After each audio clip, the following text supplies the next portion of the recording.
المتحدة 10 ثواني 10 ثواني أيها الضيف. اسمع الولايات المتحدة. يلا كن سخيا معه 10 ثواني فقط يا رجل. يلا ثم أترك لك المايك. وبعدين تفاعل معه تفضل. فقط 10 minutes. بالنسبة يقول لماذا لم نبدي ملاحظاتنا أو لم تبدي المملكة ملاحظاتها على الاتفاق في 2015. سؤالي متى وقع الاتفاق؟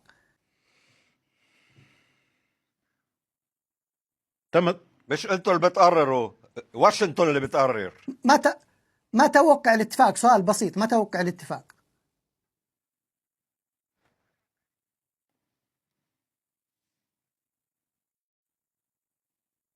سمعت أم لم تسمع ضيفي في بروكسل؟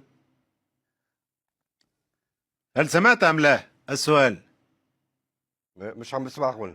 هو يسألك متى وقع الاتفاق. تحدث لماذا لم يقع الحديث عن هذا الاتفاق في 2015 أو 2016؟ لماذا الآن؟ فيقول لك هو متى وقع هذا الاتفاق أصلا؟ لماذا؟ متى؟ لأن آنذاك كانت العلاقات بين السلطات. متى وقع الاتفاق؟ سؤالي متى وقع الاتفاق؟ التوقيع صدمة كبيرة يا والقلب هيك اللي جاب حيرة قلبي